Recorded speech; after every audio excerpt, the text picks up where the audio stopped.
Guys, coming to question number 1। और यहाँ पे हमारे साथ एक सॉलिड स्फीयर है और एक हॉलो स्फीयर है। दोनों का मटेरियल भी सेम है और दोनों का रेडियाई भी सेम है और दोनों को same temperature difference delta T let's say increase किया जाता है दोनों का टेम्परेचर। और हमें दोनों का जो चेंज इन वॉल्यूम है उसे कंपेयर करना है। और हमारे पास दो केसेस हैं, पहला कि हॉलो स्फीयर में एयर है और दूसरा कि हॉलो स्फीयर वैक्यूम कंटेन करता है। तो लेटस से अगर हम लोग बात करें, पहले वैक्यूम की ही बात कर लेते हैं, केस 2 की ही बात कर लेते हैं कि hollow sphere contains vacuum. So I have got hollow sphere that contains vacuum.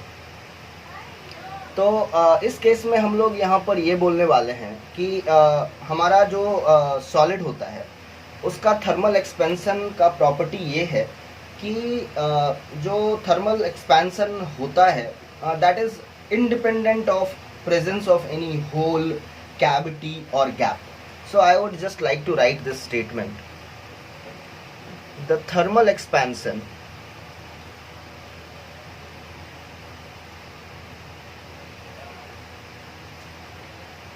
of solid is independent of presence of gap, cavity और होल्स। कहने का मतलब है कि इस बात से कोई फर्क नहीं पड़ता है कि हमारे पास एक स्फीयर सॉलिड है और जो दूसरा स्फीयर है वो हॉलो है। दोनों ही केस में एक्सपेंशन जो है वो इक्वल होने वाला है हमारे पास, क्योंकि ये दोनों सेम मटेरियल से बना हुआ है, दोनों का रेडियस भी सेम है और दोनों का जो टेम्परेचर डिफरेंस है वो भी सेम है। तो यहाँ पे हम लोग कह सकते हैं कि इस केस में हमारा जो delta v for solid sphere होने वाला है that will be same as delta v change in volume for hollow sphere. अभी हम लोग बात करने वाले हैं केस 2 की। और यहाँ पे हम लोग ये कंसिडर कर रहे हैं केस 2 में कि हमारा जो हॉलो स्फीयर है उसमें एयर भरा हुआ है। So I will say hollow sphere contains air. और अगर हमारे हॉलो स्फीयर में एयर भरा हुआ है तो नॉर्मल सा बात है कि अगर एयर नहीं भरा रहता तो दोनों का एक्सपेंशन सेम होता। अभी अगर एयर भरा हुआ है तो चेंज इन टेम्परेचर जब करेंगे तो एयर भी एक्सपैंड करेगा और उस एक्सपेंशन की वजह से हॉलो स्फीयर का जो वॉल्स होगा उसके ऊपर में एयर का प्रेशर आएगा, जिसकी वजह से हॉलो स्फीयर का एक्सपेंशन थोड़ा सा ज़्यादा हो जाएगा। Change in volume of the hollow sphere जो है वो थोड़ा सा बढ़ जाएगा। तो यहाँ पे हम लोग कह सकते हैं कि डेल्टा वी हॉलो जो होगा इस केस में, let me correct it, this is case 1। So I will say कि डेल्टा वी जो होगा हॉलो स्फीयर के केस में that will be more than change in volume of solid sphere. और इसका जो रीजन हम लोग देंगे वो बोलेंगे due to expansion of air.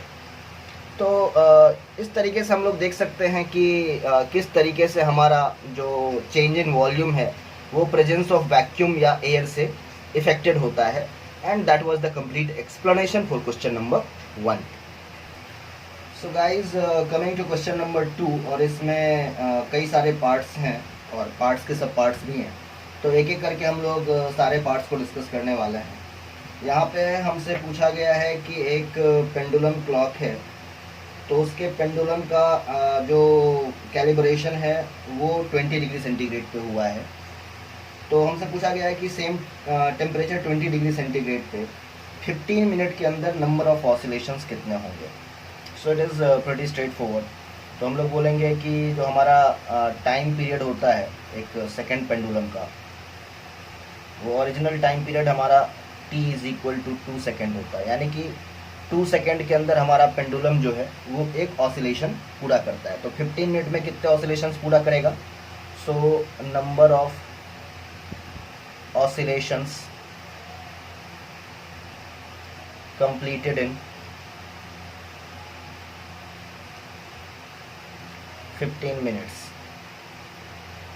तो इट इज़ प्रीटी सिंपल, हम लोग कह सकते हैं कि 2 सेकंड में एक ऑसिलेशन पूरा होता है, तो 15 मिनट में कितना होगा। सो आई विल राइट 15 मिनट को पहले तो सेकंड में बदल लेते हैं, तो 15 into 60 and divided by 2, so it is simply 450 oscillations. तो ये तो हमारा पार्ट ए हो गया। अब आते हैं पार्ट बी पे। पार्ट बी में पूछा जा रहा है कि how many number of oscillations are completed by the pendulum clock in 15 minutes at a temperature 40 degree centigrade. यानी कि अभी हमारा टेम्परेचर 20 से बढ़ा करके 40 कर दिया गया है, और पूछा जा रहा है कि इस बार बताइए कि कितना नंबर ऑफ ऑसिलेशंस कंप्लीट किया जाएगा इन 15 मिनट्स। तो यहाँ पे हमें पता है कि change in the time period divide by the original time period, delta T हमारा ओरिजिनल टाइम पीरियड है 2 सेकेंड, और change in that time period delta T by T ये आता है हमारे पास half alpha delta theta, where delta theta is change in temperature. Let's calculate it. Half, question में alpha की वैल्यू 2 इंटू 10 के पावर -5 दी हुई है, और डेल्टा थीटा हमारा कैलिब्रेशन 20 डिग्री सेंटीग्रेड पे हुआ है, और करंट टेम्परेचर 40 डिग्री सेंटीग्रेड है, तो चेंज इन टेम्परेचर जो है वो 20 आ गया। So it is going to be 20 into 10 raise to the power -5। तो हमारा जो चेंज इन टाइम पीरियड हुआ है delta T, that is T into 20 into 10 raise to the power -5। तो हमारा जो ओरिजिनल टाइम पीरियड है वो है 2 सेकेंड, तो 2 into 20 that is 40 into 10 raise to the power -5। So it is simply 0.0004 second. यानी कि जो हमारा चेंज इन टाइम पीरियड आया है वो 0.0004 सेकेंड आ गया है। अभी हमें ये देखना पड़ेगा कि टाइम पीरियड बढ़ा है या कम हुआ है। तो सिंस हमारा टेम्परेचर जो है वो इंक्रीज कर रहा है, टेम्परेचर इंक्रीज कर रहा है, तो पेंडुलम का जो लेंथ है वो भी इंक्रीज कर रहा है। तो टाइम पीरियड जो होता है वो होता है 2 pi root over L by G. तो सिंस एल इंक्रीज कर रहा है तो हमारा जो टाइम पीरियड होगा वो भी इंक्रीज करेगा। यानी कि जो नया टाइम पीरियड टी प्राइम आ जाएगा दैट विल बी पुराना वाला time period T plus delta T आ जाएगा। कहने का मतलब है यहाँ पे जो हमारा नया टाइम पीरियड होगा that will B 2 plus 0.0004 second. So it is 2.0004 second. यानी कि अब हमारा जो पेंडुलम क्लॉक है वो 2.0004 सेकेंड में एक ऑसिलेशन पूरा करता है। तो ये 15 मिनट में कितना ऑसिलेशन पूरा करेगा। सो let us right number of oscillations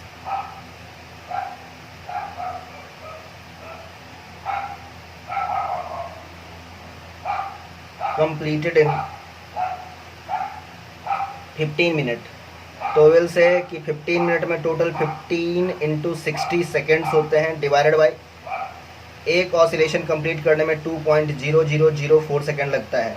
and once we solve it we are going to get 449.91 oscillations. तो कहने का मतलब 449 ऑसिलेशन पूरा हो जाएगा, 450th ऑसिलेशन पूरा होने वाला होगा बट कंप्लीटली ख़त्म नहीं होगा। So that was part B. Question number 2 का ही ये पार्ट सी है, और इसमें पूछा गया है कि इनिशियली टाइम 12 था, तो 15 मिनट के बाद टाइम कितना हो जाएगा, और हमारा टेम्परेचर वही 40 डिग्री सेंटीग्रेड है। तो हम लोग यहाँ पे देख रहे हैं कि हमारा पेंडुलम का जो लेंथ है वो इंक्रीज कर जाएगा, लेंथ इंक्रीज कर जाएगा तो टाइम पीरियड भी इंक्रीज कर जाएगा। ये सारा कैलकुलेशन हम लोग कर चुके हैं। तो बेसिकली हमारा यहाँ पे टाइम लॉस होने वाला है, क्योंकि हमारा जो घड़ी है वो स्लो हो जाएगा। तो just right time lost by clock in 15 minute. So we will say loss in time जो होता है, और उसका जो हम लोगों के पास फॉर्मूला है that is given as delta T that is change in the time period divided by T prime that is the new time period into हमारे पास कितना टाइम अवेलेबल है। टी हमने कैलकुलेट किया था कि हमारा जो चेंज इन टाइम पीरियड है वो 0.0004 है, नया वाला जो टाइम पीरियड है हमारे पास वो 2.0004 है, और हमारे पास जो अवेलेबल टाइम है वो 15 मिनट है। तो ये 15 मिनट कितना हो जाएगा, let us see that. So it is coming as 14.997 minute. तो कहने का मतलब है कि जो एक्चुअल 15 मिनट का टाइम इंटरवल बीतेगा, क्लॉक उसको 14.997 मिनट रीड करेगा। अगर मैं इसको सेकेंड में कन्वर्ट कर लूँ, it is coming as 14 minute complete है, और 9.997 मिनट को हम लोग कन्वर्ट करें तो it is coming as 59.82 seconds. So हमारा जो क्लॉक है वो कितना रीडिंग शो करेगा। So will write reading shown by the clock.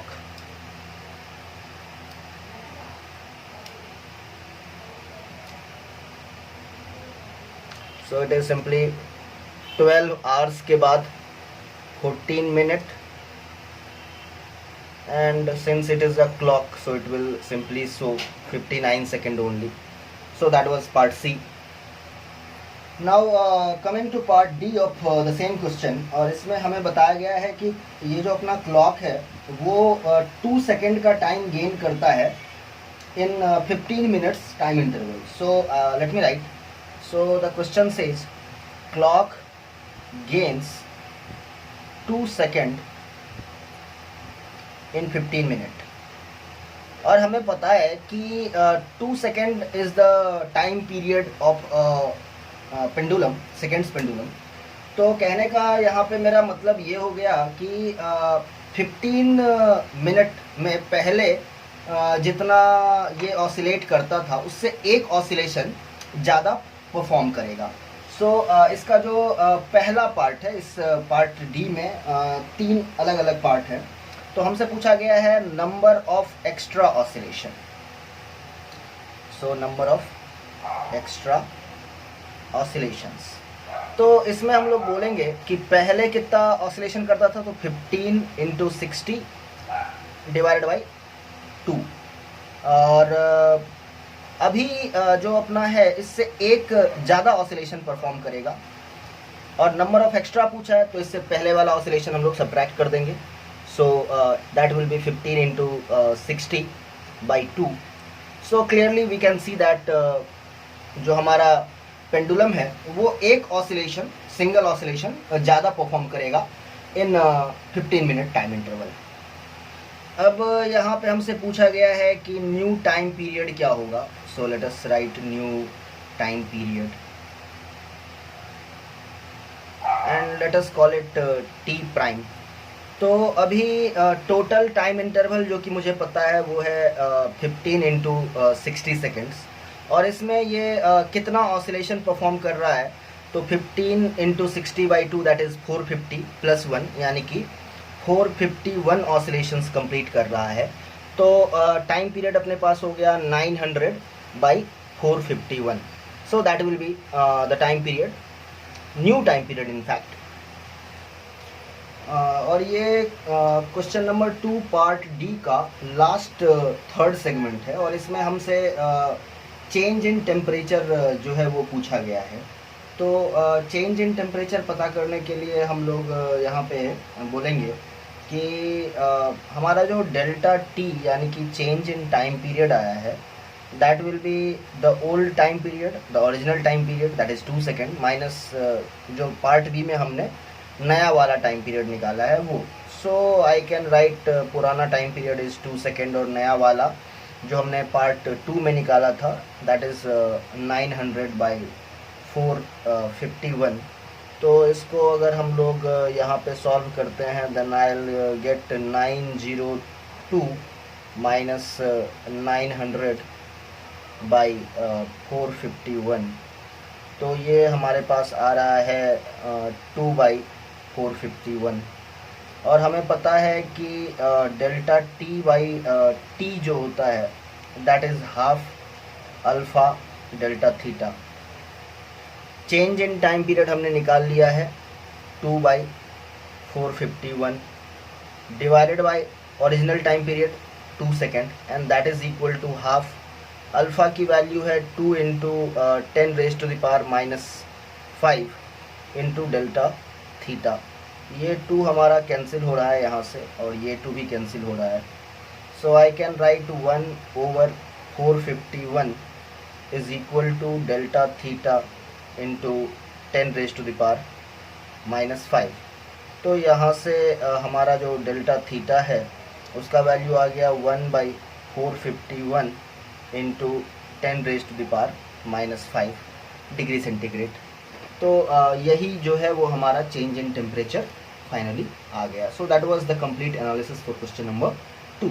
So students, coming to question number 3, और इसमें हमारे पास एक सिलेंड्रिकल कंटेनर है जिसका क्रॉस सेक्शनल एरिया A है और लेंथ h हमें बताया हुआ है, और इसका जो कोएफिशिएंट ऑफ लीनियर एक्सपेंशन है वो अल्फ़ा c है। इसके अंदर h1 हाइट तक एक लिक्विड भरा हुआ है जिसका real coefficient of volumetric expansion जो है वो गामा L है, और इसमें कई सारे पार्ट्स हैं। हम लोग एक एक करके सारे पार्ट्स डिस्कस करेंगे। हमसे बोला जा रहा है कि टेम्परेचर जो है वो डेल्टा थीटा इंक्रीज किया जा रहा है। तो पहला पार्ट है find out the new height, area and volume of cylindrical container. तो पार्ट ए, कंटेनर के लिए न्यू हाइट की बात कर लेते हैं। न्यू हाइट लेटर से h प्राइम। तो हमारा जो न्यू हाइट आ जाएगा, हाइट एक लीनियर डायमेंशन है, तो इसके लिए हम लोग यूज करेंगे पुराना वाला height h into 1 plus coefficient of linear expansion into change in temperature, let us call it delta theta. So ये हमारा नया वाला हाइट आ गया। नए एरिया की बात करें तो ए प्राइम, पुराना एरिया ए है, 1 plus coefficient of areal expansion of container into delta theta.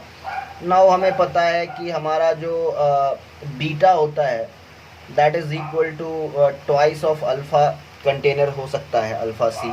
So I can write हमारा जो ए प्राइम हो जाएगा that will be equal to A into 1 plus twice of alpha C times delta theta. Volume की बात करें तो हमारा जो कंटेनर का पुराना वॉल्यूम था वो हो जाएगा ए एच। तो नया volume will be V prime and that will be A H into 1 plus gamma of the container times delta theta. Again हम लोग सेम लॉजिक दे सकते हैं कि हमारा जो गामा सी हो जाएगा that will be 3 times alpha C, और इसी को यूज करते हुए हम लोग कहेंगे कि V prime will be equal to A H into 1 plus 3 times alpha containers delta theta. इसी पार्ट में हमसे न्यू वॉल्यूम ऑफ लिक्विड भी पूछा गया है। सो लेट अस से न्यू वॉल्यूम ऑफ लिक्विड। तो हमारे लिक्विड का जो पुराना वाला वॉल्यूम था वो था A इंटू H1। तो पुराना volume A into H1 into 1 plus gamma liquid into delta theta, ये हमारा नया वॉल्यूम हो जाएगा लिक्विड का। तो ये हमारा पार्ट ए था। अब आ जाते हैं इसी क्वेश्चन के पार्ट बी पर। पार्ट बी में हमें कहा गया है कि find the height of liquid level when expansion of container is neglected. यानी कि हम लोगों को कंटेनर के एक्सपेंशन के बारे में नहीं सोचना है। लेट अस से कि कंटेनर का डायमेंशन चेंज नहीं होता है, इन दैट केस लिक्विड का लेवल कितना राइज करेगा। So we will say new level of liquid. तो let us call it H1 prime.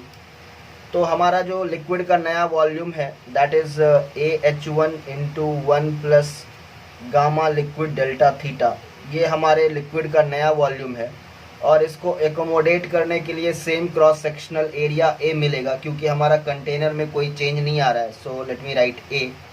हमारा A कैंसिल हो गया, और जो हमारा नया लिक्विड का लेवल है H1 prime that is equal to H1 into 1 plus gamma L delta theta. तो ये हमारा सेकेंड पार्ट आ गया।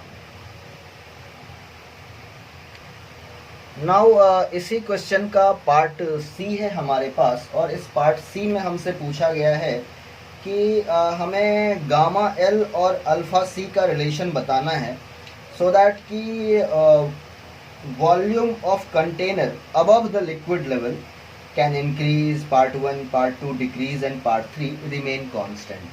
तो ये 3 पार्ट में हमसे ये बातें पूछी गई हैं।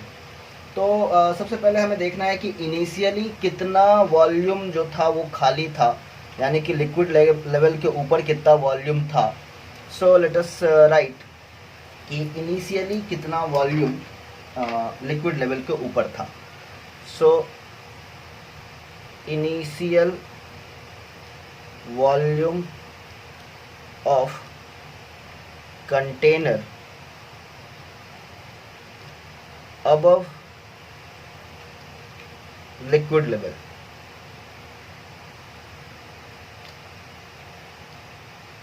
तो पहले हम लोग बोलेंगे कि हमारे कंटेनर का टोटल वॉल्यूम AH था माइनस AH1, ये हमारा टोटल वॉल्यूम था जो कि कंटेनर का अबव द लिक्विड लेवल था। अब हम लोग यहाँ पे बात करेंगे कि फाइनली ये वॉल्यूम कितना हो जाएगा। सो let us right final volume of container above liquid level.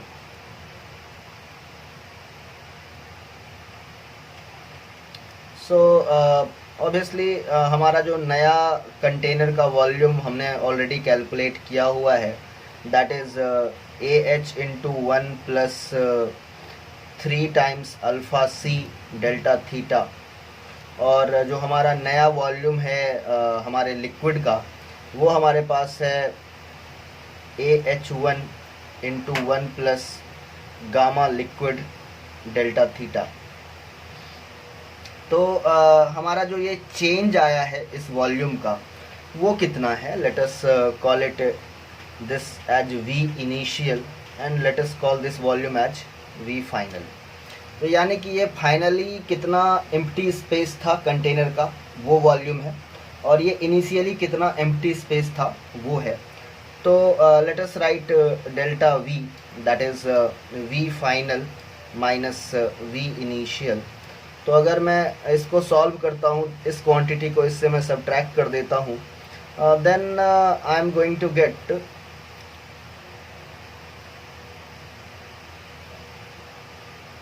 AH into 3 alpha C delta theta minus AH1 gamma L delta theta, and I can take A delta theta as common, and I'll have 3H alpha C minus H1 gamma L।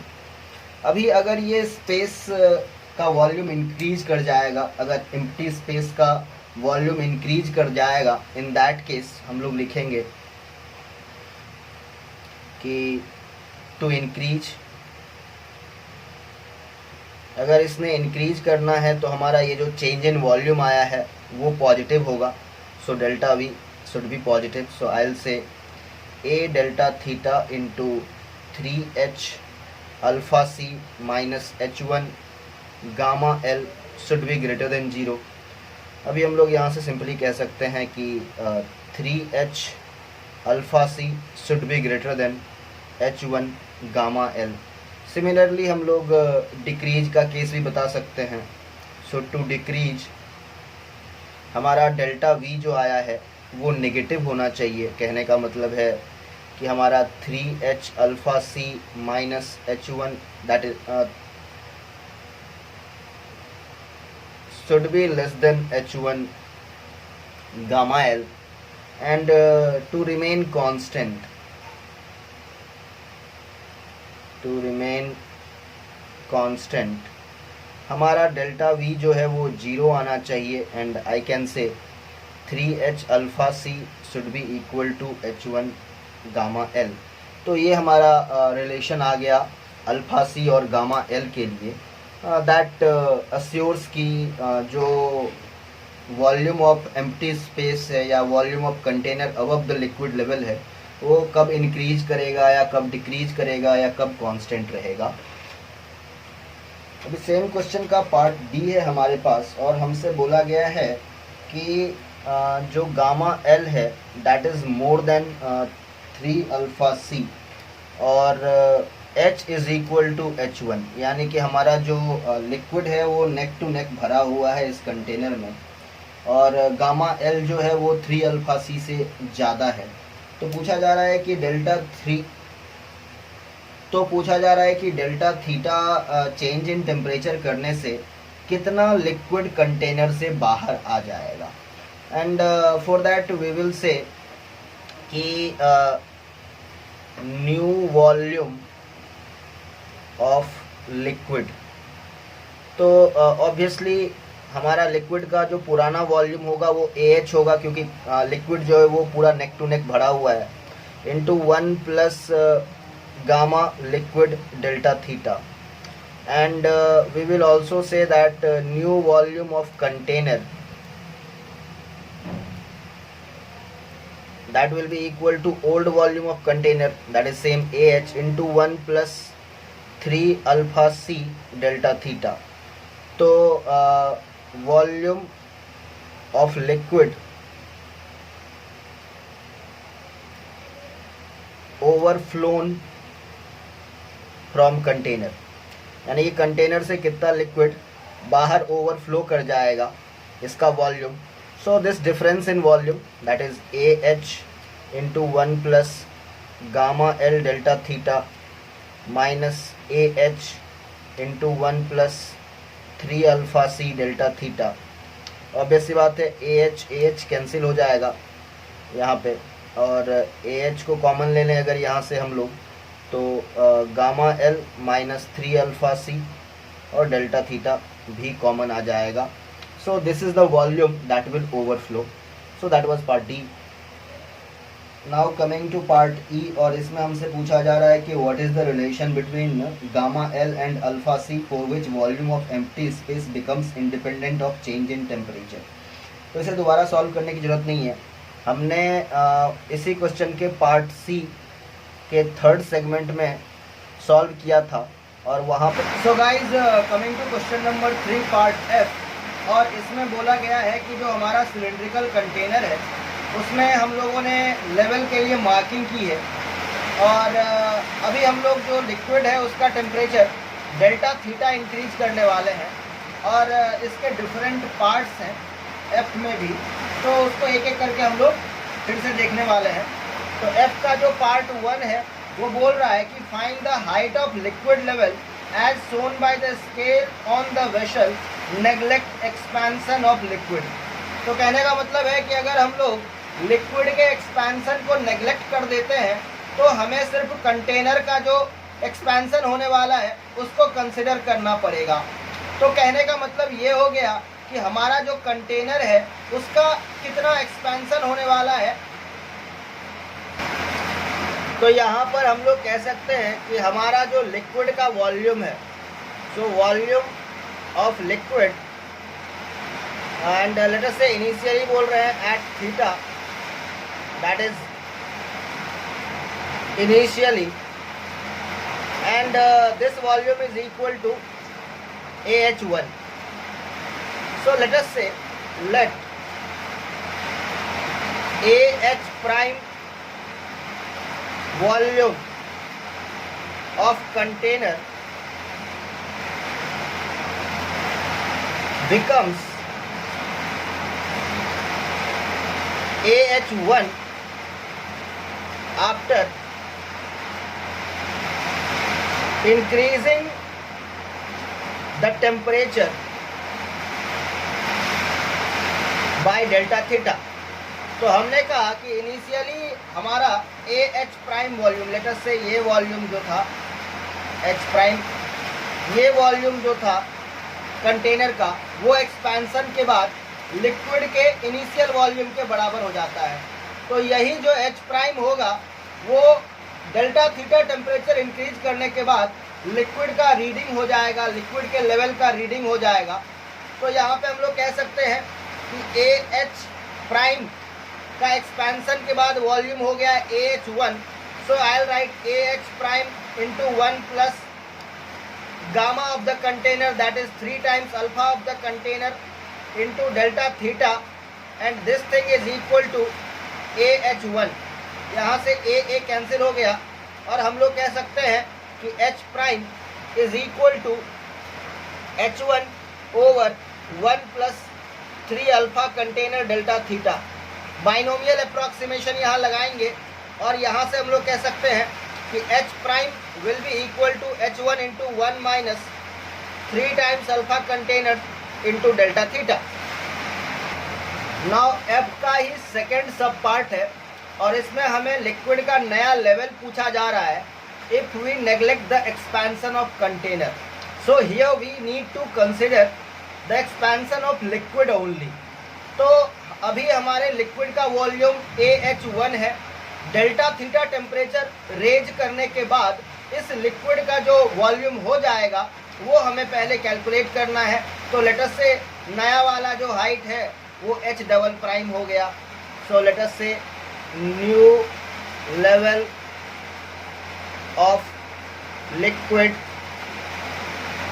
Is H double prime after increasing the temperature by delta theta. So the old volume of the liquid was AH1 and we have increased the temperature delta theta. So the new volume will become AH1 into 1 plus gamma liquid times delta theta, and that should be equal to the new volume, that is A into H double prime. A cancel, so H double prime is going to be H1 into 1 plus gamma L delta theta. F के third सब part में हमसे पूछा गया है कि ground के respect में लिक्विड का जो नया लेवल होगा at delta theta rise of temperature, वो इंक्रीज करेगा या डिक्रीज करेगा या कांस्टेंट रहेगा। इसके लिए हमें कंडीशन बताना है। इसके भी 3 पार्ट हैं। तो थर्ड पार्ट का जो पहला सब पार्ट है, तो इस पूरे कंटेक्स्ट में हम लोग यहाँ पे ये कहेंगे कि न्यू लेवल ऑफ लिक्विड, और यहाँ पे we will consider expansion of both container and liquid.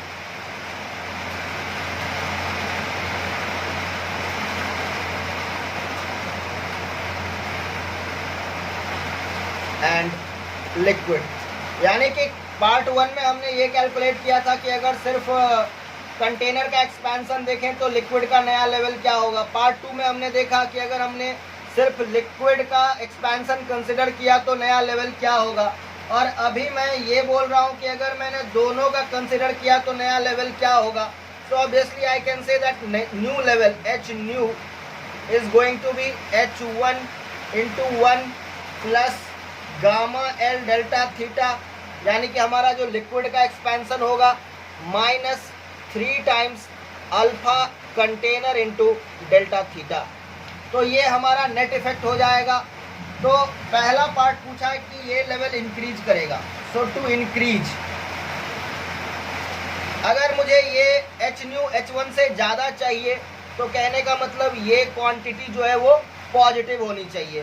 कहने का मतलब है to increase I will say gamma L delta theta minus 3 alpha container delta theta should be positive, and from here I can say gamma liquid should be greater than 3 times alpha container.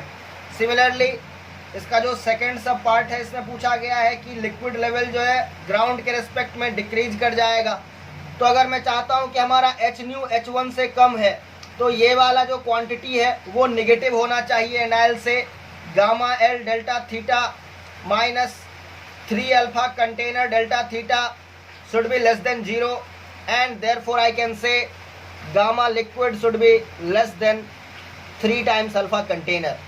और इसके third सब part में पूछा गया है कि ये level constant रहना चाहिए, और अगर मुझे ये कांस्टेंट चाहिए मतलब कि मुझे अपना H न्यू H1 के बराबर चाहिए, और उसके लिए ये जो क्वांटिटी है वो 0 होनी चाहिए।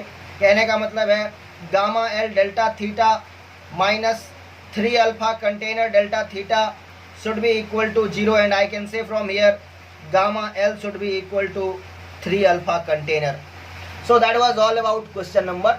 Guys, coming to question number 4, और यहाँ पे बताया गया है कि loaded glass bulb weighs 156.25 gram in air.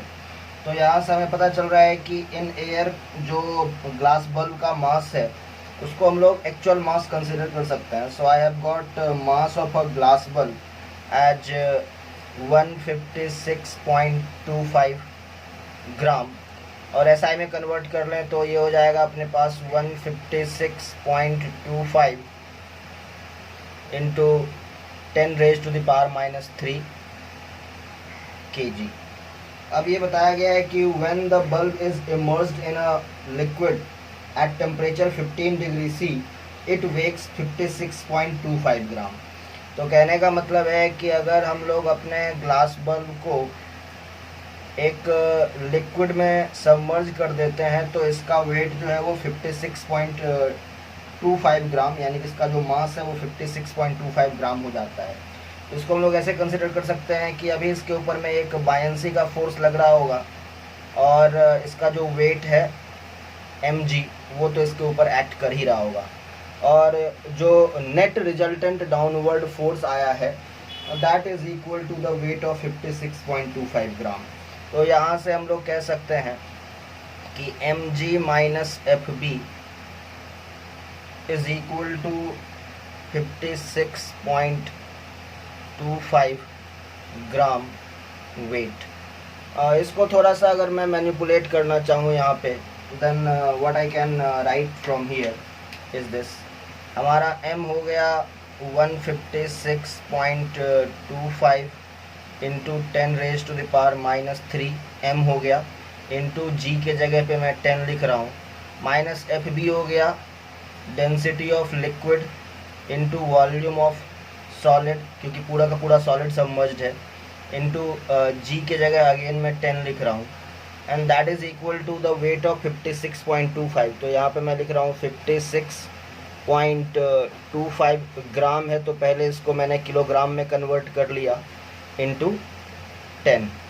तो अभी यहाँ पे हम लोग देख सकते हैं कि अगर मैं ρl vs, सबसे पहले तो 10 को कैंसिल कर लेते हैं, तो अभी यहाँ से हमारे पास ρl इंटू vs की वैल्यू आ गई है, that is equal to 156.25 minus 56.25 और इंटू 10⁻³ तो कॉमन है, so I can write it as 100 into 10⁻³ इसके आगे हमसे बताया गया है कि if the temperature is raised up to 52 degree centigrade the apparent weight of bulb become 66.25. तो अब अगर हम लोग इसका टेम्परेचर बढ़ाएंगे तो दो बातें होंगी. पहला तो हमारे लिक्विड का जो डेंसिटी है ρl वो कम हो जाएगा, और दूसरा ये है कि हमारा जो ग्लास है, यानी कि हमारा जो ग्लास बल्ब है उसका वॉल्यूम इंक्रीज कर जाएगा. तो कहने का मतलब है इस बार जो FB है, late us call it FB prime at a new temperature. In that case हमारे पास जो आ रहा है वो हो जाएगा mg माइनस FB प्राइम. तो इस बार जो अपरेंट वेट है वो बताया गया है 66.25 gram. So let me write 66.25 gram weight. तो mg तो एज यूजुअल वही रहेगा 156.25 इंटू 10⁻³ kg इंटू g, ये mg हो गया, माइनस FB प्राइम हो गया हमारे पास ρl प्राइम, यानी कि new density of liquid eight late us से 52 degree centigrade, and again v prime भी हम लोग लिख रहे हैं, ये हमारे ग्लास बल्ब का नया वॉल्यूम है, इंटू g को मैं 10 लिख रहा हूँ, and that thing will be equal to the weight of 66.25 gram. So let me write 66.25 into 10⁻³ ये हमारा kg में आ गया इसका मास, इंटू g के लिए मैं यहाँ 10 लिख रहा हूँ.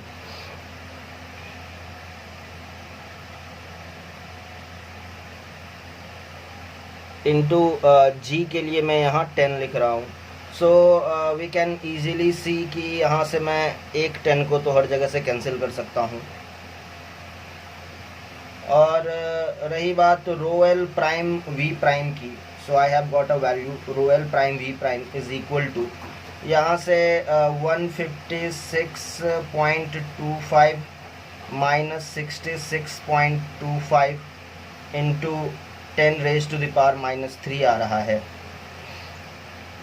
और अभी यहाँ पे हम लोग एक काम कर सकते हैं, रो एल प्राइम को rho L divided by 1 plus gamma liquid into delta T लिख सकते हैं। और हमारा जो v प्राइम है इसको मैं V S into 1 plus 3 alpha of solid into delta T लिख सकते हैं। 3 अल्फ़ा एस जो है वो हमारा गामा ऑफ सॉलिड यानी कि ग्लास बल्ब हो जाएगा। And that thing will be equal to 156.25 minus 66.25, it is giving me 90 into 10⁻³ तो अभी इसको कंसिडर कर लेते हैं इक्वेशन 1 और इसको कंसिडर कर लेते हैं इक्वेशन नंबर 2।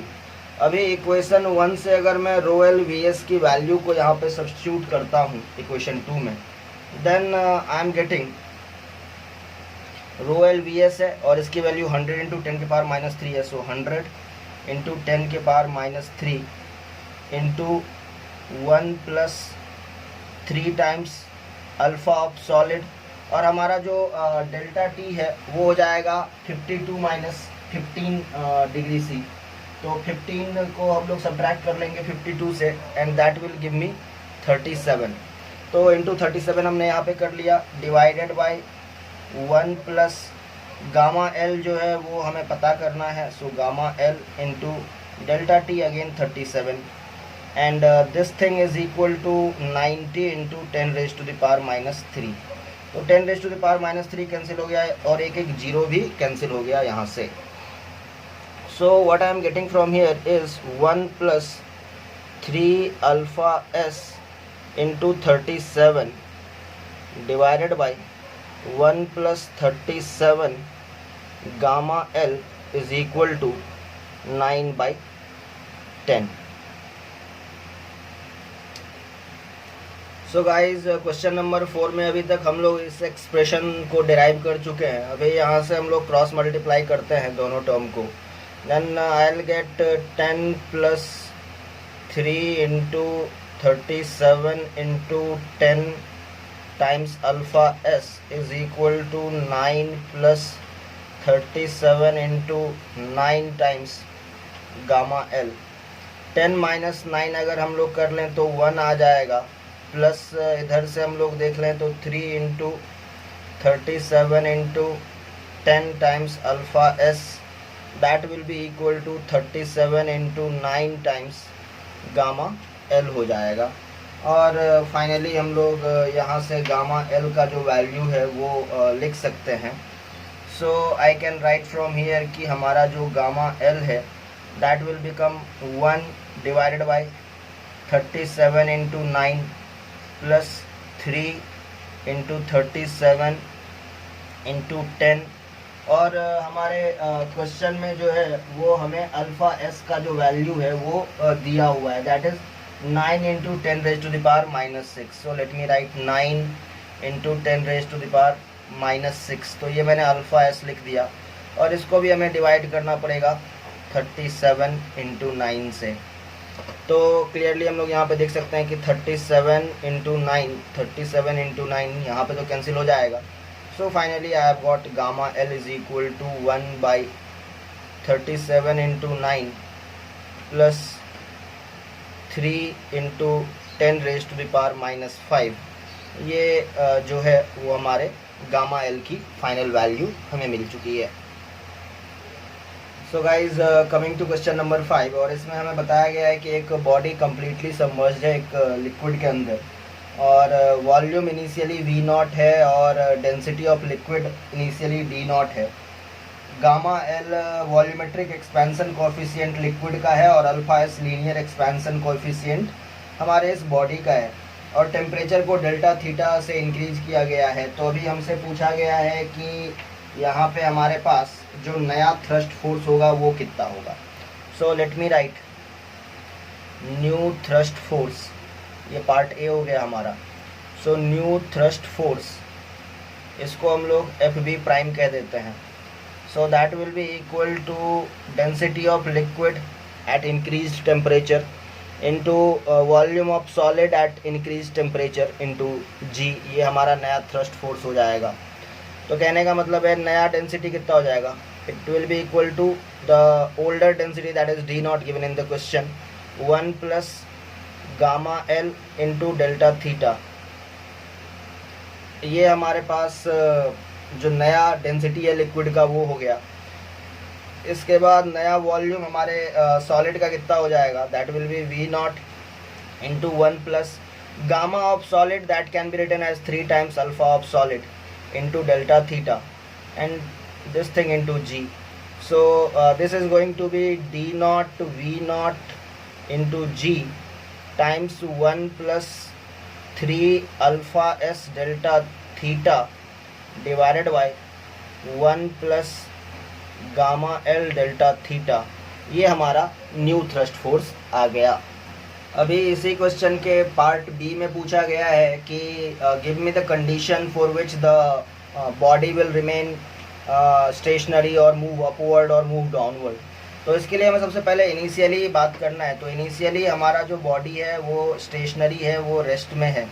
तो इसका मतलब ये है कि इनिशियली हमारा mg जो है that was equal to fb, और यहाँ से हम लोग कह सकते हैं कि हमारा जो mg है that would be equal to rho V G. Initially हमारा रो था d नॉट, वॉल्यूम था v नॉट इंटू जी। ये इनिशियल कंडीशन है, इसको हम लोग यूज करेंगे। अब अगर बायंसी का फोर्स बड़ा हो जाता है mg से तो हमारा बॉडी अपवर्ड मूव करने लगेगा। So from here we will write for the first condition to move upward. So we will assume this condition कि हमारा जो बॉडी है वो अपवर्ड मूव कर रहा है। इसके लिए ज़रूरी ये है कि हमारा जो नया वाला बायंसी है F B prime that is greater than M G. तो एफ बी प्राइम का तो वैल्यू हम लोगों ने ऑलरेडी निकाल लिया है, that is D not V not G into 1 plus 3 alpha S delta theta divided by 1 plus gamma L delta theta and this thing should be greater than M G. और M G हम लोग जानते हैं कि M G D not V not G है। So let us write D not V not into G. हम लोग दोनों साइड से डी नॉट वी नॉट जी को कैंसिल कर सकते हैं और यहाँ पे हम लोग बोलेंगे कि 1 plus 3 alpha S delta theta should be greater then 1 plus gamma L delta theta. 1 को दोनों साइड से कैंसिल कर सकते हैं और डेल्टा थीटा को भी दोनों साइड से कैंसिल कर सकते हैं अभी। तो यहाँ से हमारे पास कंडीशन आ गया 3 alpha S should be greater than gamma L. Similarly second जो कंडीशन है टू मूव डाउनवर्ड, तो यहाँ पे हम लोग कहेंगे कि अगर हम लोग चाहते हैं कि हमारा जो बॉडी है वो डाउनवर्ड मूव करे तो इसके लिए ये ज़रूरी है कि हमारा जो एफ बी प्राइम है वो एम जी से छोटा हो। सेम ट्रीटमेंट करेंगे, जस्ट इनइक्वालिटी का साइन रिवर्स हो जाएगा और हमें फाइनल जो आंसर मिलेगा वो होगा 3 alpha S is smaller than gamma L. और जो थर्ड कंडीशन है वो है कि ये स्टेशनरी रहे, हमारा जो बॉडी है वो स्टेशनरी रहे, वो मूव ना करे। तो उसके लिए ये ज़रूरी है कि हमारा जो एफ बी प्राइम है वो एम जी के बराबर होना चाहिए। और अगेन जो इनइक्वालिटी का साइन है वो बस इक्वालिटी में कन्वर्ट हो जाएगा and I will write 3 alpha S is equal to gamma L. और ये हमारा कंप्लीट आंसर हो गया फॉर क्वेश्चन नंबर 5।